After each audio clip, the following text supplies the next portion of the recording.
Hello there, welcome to the Saroy channel.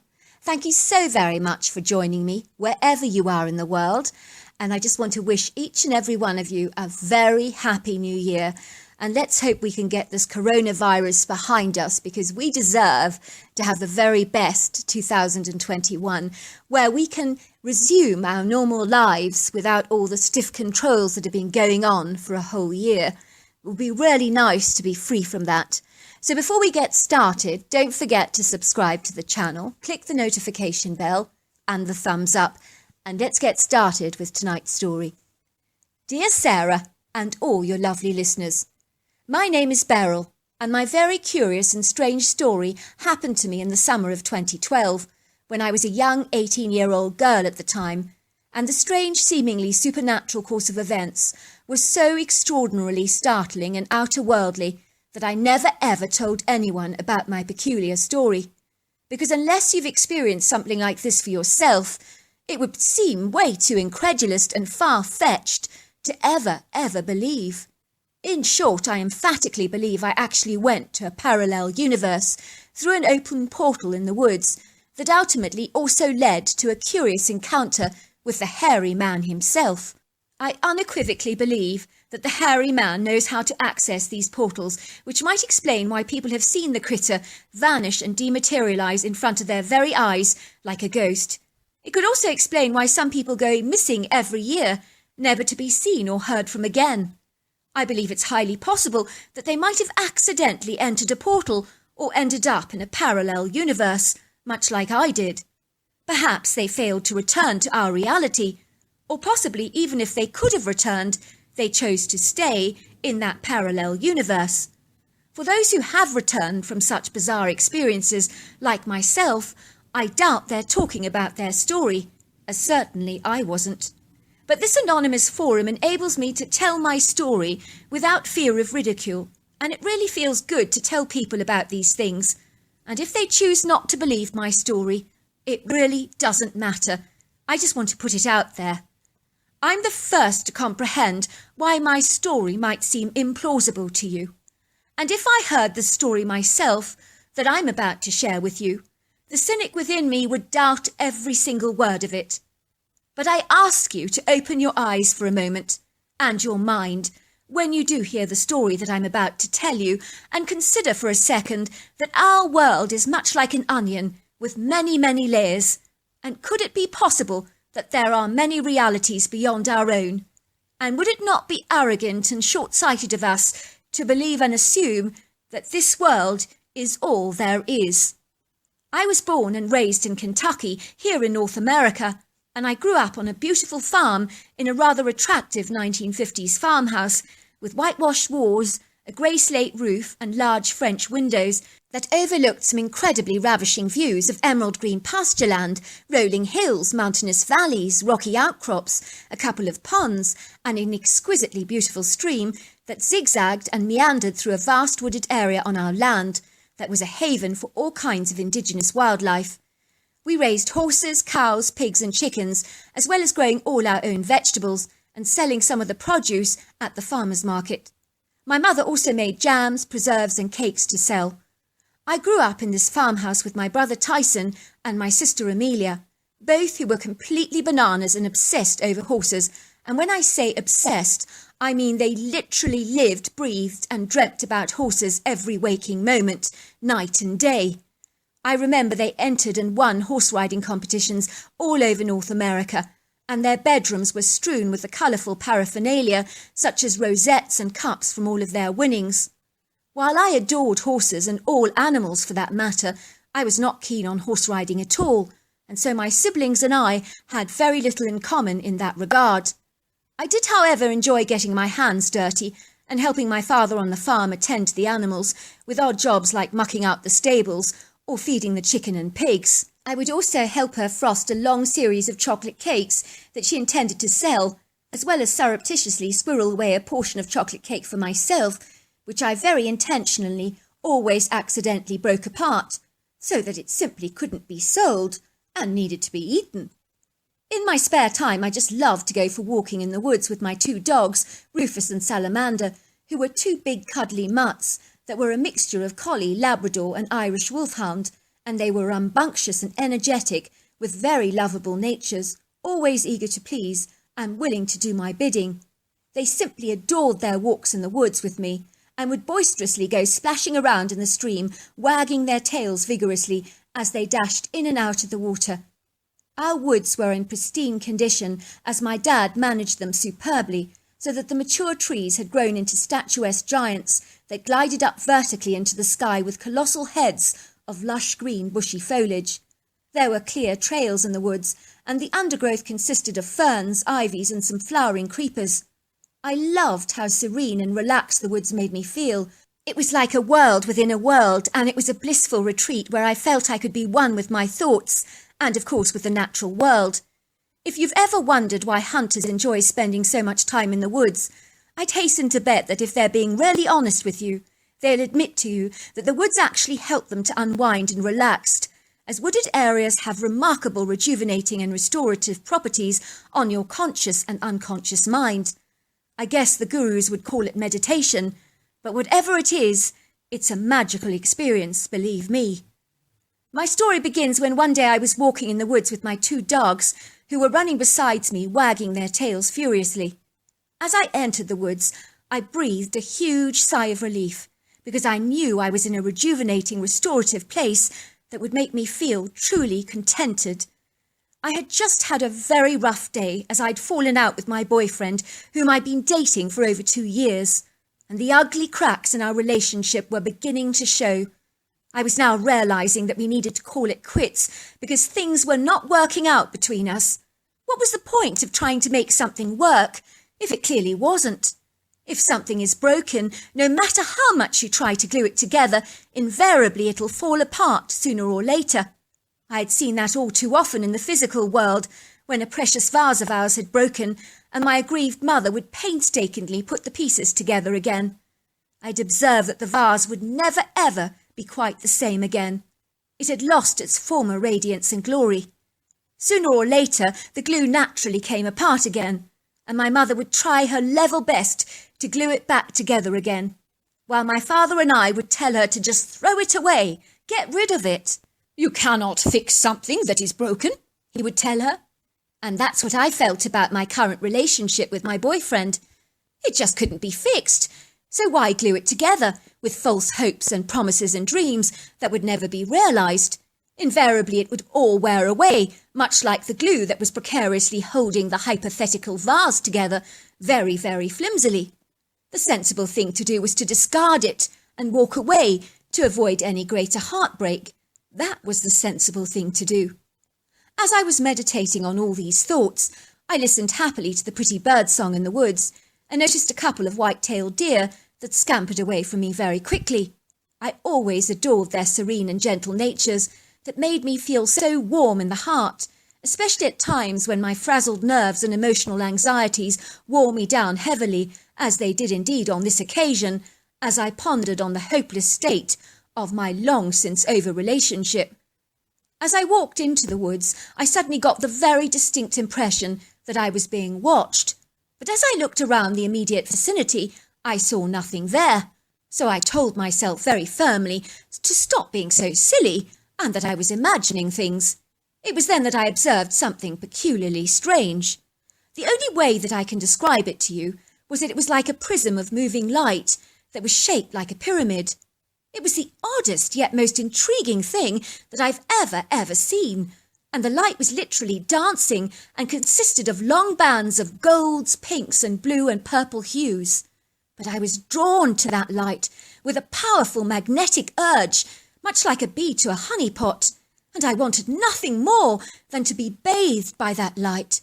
I ran towards that light with an exuberant enthusiasm, and found myself being basked in its glorious, magnificent, ethereal rays that were so warm and inviting, enveloping me with what I can only describe as a universal, unconditional love.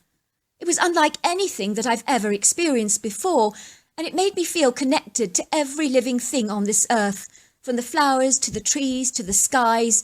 It was the strangest, most beautiful feeling. My dogs were barking at me hysterically as they watched me being basked in this phenomenal light, And that was when I saw the strangest creature stepping through the undergrowth and staring at me with a look of unadulterated horror on its face. In that second, I knew I was observing a Bigfoot. I was so startled to observe the critter because I was one of those cynics that doubted that Bigfoot even existed. I had frequented the woods all my life and never seen sight or sound of the creature before. In my scientific mind, I had believed that Bigfoots were fabricated creatures of fiction, but now here I was in the cold light of day, observing him for my very self. He seemed so alarmed seeing me bathed in these prisms of light, and I sensed his concern. The creature didn't frighten me at all because of his demeanour, even though it was clear he was indeed an apex predator. It would be like being in the presence of a lion that exhibits the gentle characteristics of a docile cat, and regards you with the same level of gentleness and kindness. To look at, he was terrifying, because his height, girth and weight were very impressive. He was easily over 8 foot tall, very sinewy, ripped and burly, with exceedingly overlong arms, huge biceps, and extraordinary big shoulders that were easily 4 foot wide in circumference. He was covered from head to toe in long hazelnut hair that was tangled and matted, but I did not notice, nor did I even observe, any foul odour emanating from the creature that is so often described in Bigfoot encounters. The creature possessed a conical-shaped head and an oval-shaped face that was so human-like in its appearance it was quite uncanny. But it was the worried expression on the creature's face that filled me with great anxiety. I sensed with concern that he was worried about me standing in the strange light. What was this light, I wondered? Why was he so concerned about me standing in it? I tried to leave the strange prism of light, but for some reason I appeared trapped in it and ensnared by it, and could not escape. The next thing I knew, the light around me whirled, much like a spinning wheel, for about 5 long minutes. But it wasn't an unpleasant experience. The only way that I can describe it to you is I felt as if I was standing in front of a very powerful fan, which very suddenly just stopped. In that second, I opened my eyes that I had closed very tightly during this experience, to find myself in a field of exquisitely beautiful yellow and white flowers, of the likes that I have never ever seen before. But the woods that I'd been walking in moments earlier had vanished from my sight. I pinched myself to check if I was indeed still alive, and hadn't just died and entered some heavenly realm. It would seem I was very physically alive, but where on earth was I? Where were the woods?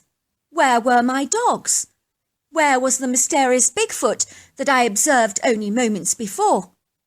I felt disorientated and exceedingly confused, if not rather apprehensive, but I was also eager and intently focused on actually finding my bearings and to make my way back into the woods. I was to observe that the woods were nowhere in sight.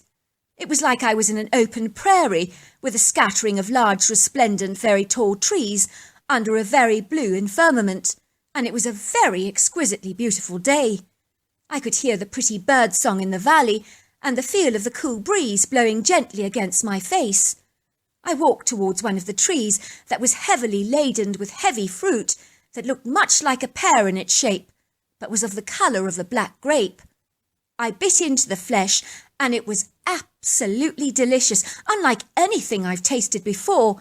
It was like the flavour of a mango, with the texture and juiciness of a grape, and the sweet fruit was utterly addictive. I sat down under the tree, momently distracted, to eat my fill of this delicious fruit, when suddenly a little boy came running up to me. He looked like a normal boy, only the clothes he wore were remarkably different to what modern boys wear today. He was wearing a 3/4 length baggy pair of white pants, which was the texture of blue jeans, and a loose cotton blue long-sleeve shirt that was rolled up at the sleeves. "Who are you?" he asked me, looking surprised to see me. "I'm Beryl, and I'm from Kentucky in North America," I said. "Never heard of the place," said the boy. "How far is it from here?" "That's what I'd like to know," I said. "I think I might be lost." The boy looked surprised. "Why would you be lost?" he said. "Maybe you should follow me." I followed the boy towards this countrified-looking dwelling that was made from colourful stones in different shades of peach that shimmered under the sunlight like mother of pearl and had been blended together so seamlessly that I couldn't even notice the joins. The roof was actually made of vertical beams from a grey material that looked rather like marble, and the house had large windows and a very big front door with an extended porch. As I entered the home, I noticed it smelt of beautiful fragrance that reminded me of fresh summer roses. "Mother," called the boy, "there's someone here who says she's lost." Oh dear, said the woman rushing out of the kitchen. "Not again. Please, no." The lady had long red hair that was tied back in a pretty bun. She had Arctic blue eyes and the most porcelain unblemished skin that I've ever seen. She was dressed in a long, pretty flowing dress that rose above her ankles and was cool yet very flattering and exceedingly pretty. As the woman looked at me, she asked me, "Are you from America?"